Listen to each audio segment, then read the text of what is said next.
Heart disease जो है उसके बड़े टिपिकल सिम्पटम्स होते हैं in most of the cases, but कुछ केसेस में जनरलाइज़ सिम्पटम्स भी हो सकते हैं।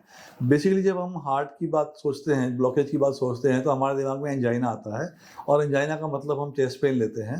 एंजाइना का मतलब जो लिटरल मतलब है वो लैटिन वर्ड है, इसका मतलब है discomfort. So it is not only chest pain is one of the symptoms of heart blockages. Patient को कई बार छाती में दर्द होती है, कभी उसे छाती में भारीपन हो सकता है, गले में घुटन, गले में दबाव, हाथों में पेन, बैक में पेन, टिंगलिंग, नमनेस, जलन छाती के अंदर, ये सारे सिम्पटम हार्ट के हो सकते हैं। इनफैक्ट ऐसे कोई भी सिम्पटम अगर एंगल ऑफ जॉ से लेके अम्बिलिकस के बीच में होता है, तो ये हार्ट के ब्लॉकेज का सिम्पटम हो सकता है और हमें इसके चलते डॉक्टर को दिखाना ज़रूरी होता है। जनरली जो हार्ट के सिम्पटम होते हैं वो इनिशियल फेजेज़ में वो चलने फिरने पे या एक्सर्शन करने पे आते हैं और बैठ के या रेस्ट करके आराम आ जाता है in most of the cases. लेकिन अगर किसी को ब्लॉकेज हो गया है या बहुत सीवियर एंजाइना हो गया है, तो उसे बैठे बैठे भी ये सिम्पटम आ सकते हैं और अगर ऐसा होता है तो डॉक्टर को कंसल्ट करना बहुत ज़रूरी है।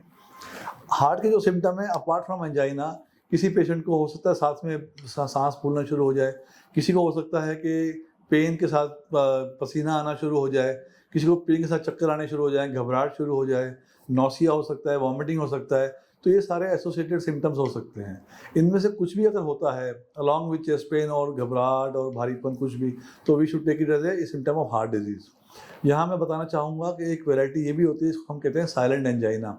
ये खासकर डायबिटीज़ के पेशेंट्स में कॉमनली देखी जाती है, खासकर लॉन्ग स्टैंडिंग अनकंट्रोल्ड डायबिटीज़। इसमें कई बार पेशेंट को चेस्ट पेन नहीं होती है, उसकी जगह उसे सांस फूल सकता है चलने में, उसकी जगह उसे चलने में घबराहट हो सकती है, चलने पे पसीना ज़्यादा आ सकता है नॉर्मल से ज़्यादा।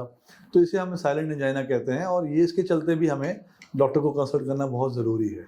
एंजाइना के सिम्पटम्स हमें इग्नोर बिल्कुल भी नहीं करने चाहिए।